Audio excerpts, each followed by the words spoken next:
স্বাগত গ্লোবাল টাইমে। বিশ্বের নানা প্রান্তের খবর নিয়ে আপনাদের সঙ্গে আছি আমি নাফিসা হক। শুরুতে জানিয়ে দিব সংবাদ শিরোনাম।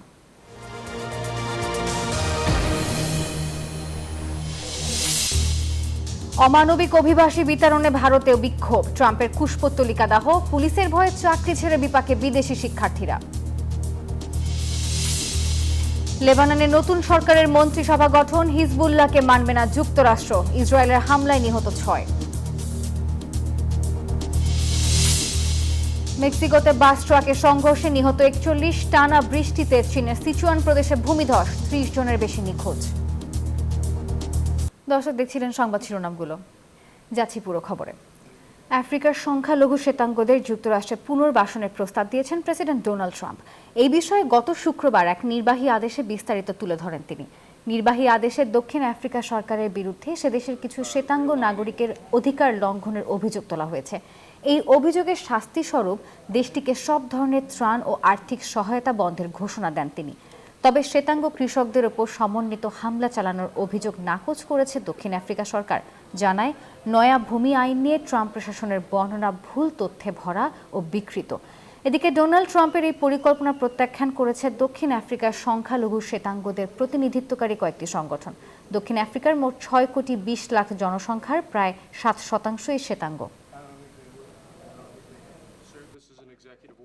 লেবাননের প্রধানমন্ত্রী নওয়াব সালামের নেতৃত্বে নতুন সরকার ঘোষণা করা হয়েছে। গঠন করা হয়েছে 24 সদস্য বিশিষ্ট মন্ত্রিসভা। মন্ত্রিত্ব পেয়েছে হিজবুল্লাহ। তবে হিজবুল্লাহ লেবানন সরকারের অংশ হতে পারবে না বলে হুঁশিয়ার করেছে যুক্তরাষ্ট্র। এদিকে যুদ্ধবিরতির মধ্যেই লেবাননে ইসরায়েলি বিমান হামলায় নিহত হয়েছেন অন্তত 6 জন।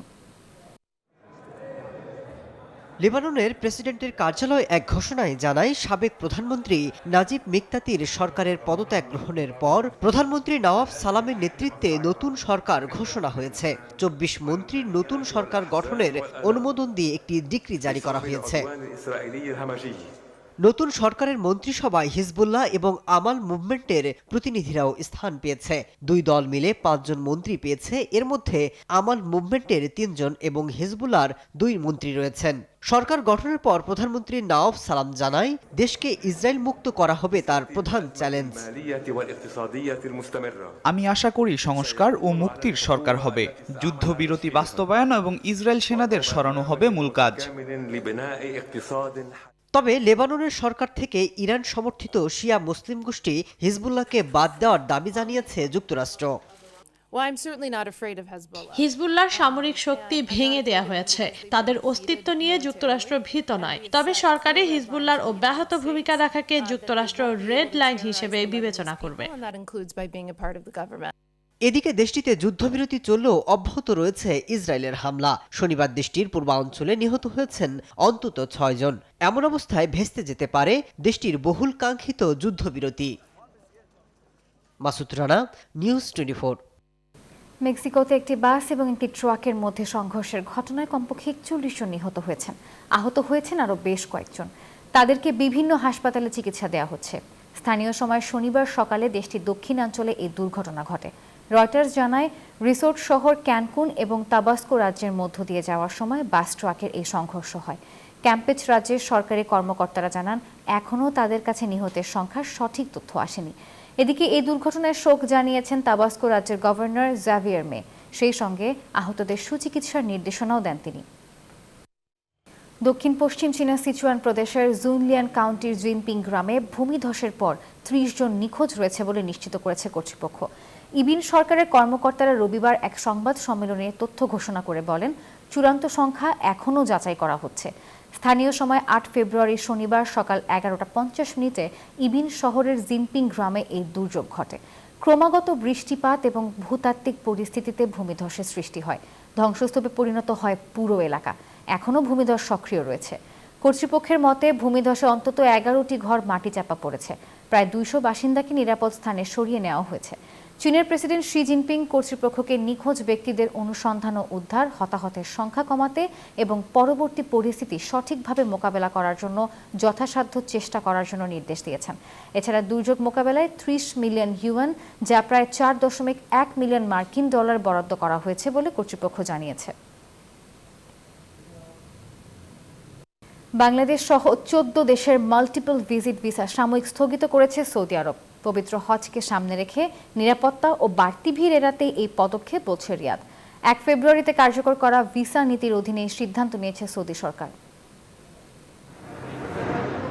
2014 সালে হজের সময় অতিরিক্ত ভিড় ও তীব্র গরমে 1000-এরও বেশি হজযাত্রীর মৃত্যু হয়। গেল বছরে তিক্ত অভিজ্ঞতার পুনরাবৃত্তি ঠেকাতে এবার আগে ভাগেই বিশেষ ব্যবস্থা নিয়েছে সৌদি আরব। হজের মৌসুমে অনুমোদনহীন হজযাত্রীর ভিড় ও নিরাপত্তা ঝুঁকি কমাতে বাংলাদেশ সহ এশিয়া ও মধ্যপ্রাচ্যের 14টি দেশের নাগরিকদের 1 বছরের মাল্টিপল ভিজিট ভিসা বা একাধিকবার প্রবেশের ভিসা কার্যক্রম সাময়িকভাবে স্থগিত করা হয়েছে। মাল্টিপল ভিজিট ভিসা স্থগিতের এই সিদ্ধান্তকে সাময়িক বললেও কবে নাগাদ পুনরায় চালু হতে পারে তা বলেনি কর্তৃপক্ষ। তবে এই দেশগুলোর জন্য সিঙ্গেল এন্ট্রি ভিসা চালু রাখা হয়েছে। ওই 14 দেশের সাধারণ নাগরিক সর্বোচ্চ 30 দিনের একক প্রবেশ ভিসা পাবেন। কূটনৈতিক, আবাসিক, হজ ও উমরা ভিসার ক্ষেত্রে কোনো পরিবর্তন আসবে না। আসমাতুলি, নিউজ 24। সরকারি চাকরিজীবীদের পরিবারের সদস্যদের স্বয়ংক্রিয়ভাবে চাকরি পাওয়ার এই ব্যবস্থা বাতিল করল পাকিস্তান সরকার। দেশটির সংবাদ মাধ্যম এক্সপ্রেস ট্রিবিউনের প্রতিবেদনে তথ্য জানানো হয়। গত বছরের 18 অক্টোবর পাকিস্তানের সুপ্রিম কোর্ট এই ব্যবস্থাকে অসাংবিধানিক ও বৈষম্যমূলক বলে রায় দেন, আর এরপর সরকার এই ব্যবস্থাটি তুলে নিল।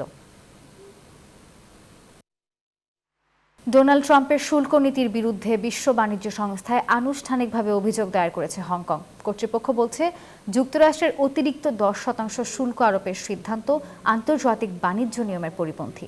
ডব্লিউটিওতে অভিযোগ জানানোর ক্ষেত্রে চীনের দেখানো পথেই হাঁটল হংকং।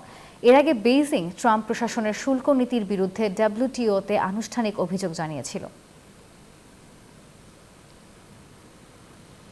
ডলারের বিপরীতে ভারতীয় মুদ্রা রুপির দাম আরও পড়েছে। প্রতি ডলারের বিপরীতে এখন পাওয়া যাচ্ছে 87 রুপি।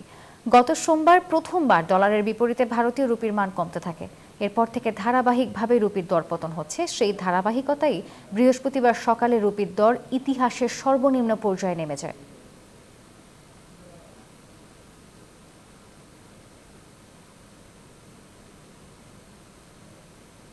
বিশ্বের উষ্ণতম জানুয়ারির রেকর্ড করেছে 2025 সালের জানুয়ারি মাস। বিজ্ঞানীরা পূর্বাভাস দিয়েছিল এল নিনার প্রভাবে এই বছরের তাপমাত্রা স্বাভাবিকের চেয়ে কম হবে। তবে তা ভুল প্রমাণ করেছে জানুয়ারির রেকর্ড উষ্ণতা। জীবাশ্ম জ্বালানি পোড়ানো সহ গ্রহ উত্তপ্তকারী গ্যাস নির্গমনে বাড়ছে তাপমাত্রা। জলবায়ু পরিবর্তনের কারণে এমনভাবে বৈশ্বিক তাপমাত্রা বেড়েছে যা মানুষ আগে কখনো অনুভব করেনি।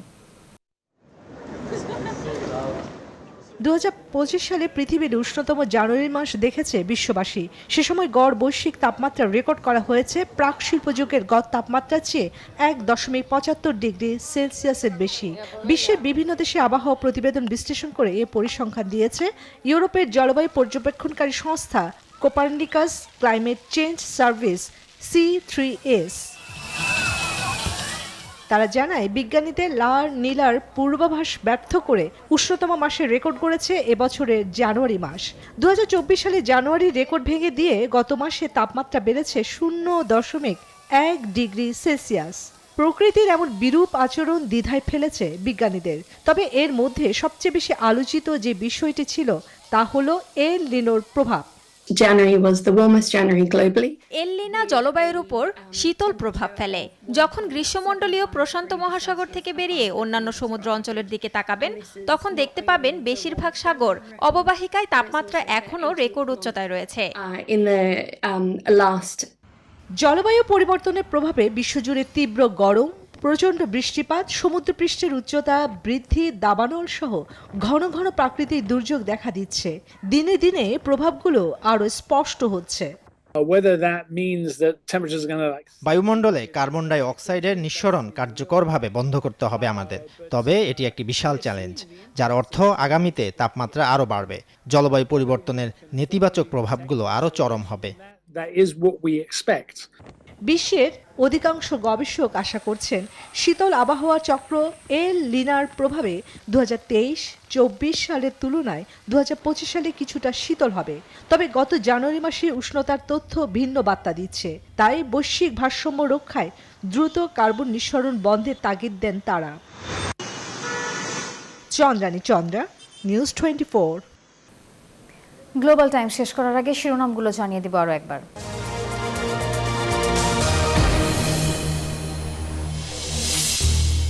অমানবিক অভিবাসী বিতরণে ভারতে বিক্ষোভ, ট্রাম্পের কুশপুত্তলিকা দাহ, পুলিশের ভয়ে চাকরি ছেড়ে বিপাকে বিদেশি শিক্ষার্থীরা। লেবাননের নতুন সরকারের মন্ত্রিসভা গঠন, হিজবুল্লাহকে মানবে না যুক্তরাষ্ট্র, ইসরায়েলের হামলায় নিহত 6। এবং মেক্সিকোতে বাস ট্রাকের সংঘর্ষে নিহত 41, টানা বৃষ্টিতে চীনের সিচুয়ান প্রদেশে ভূমিধস, 30 জনের বেশি নিখোঁজ। দর্শক, এই ছিল নিউজ 24 গ্লোবাল টাইমের আয়োজনে। ধন্যবাদ সবাইকে।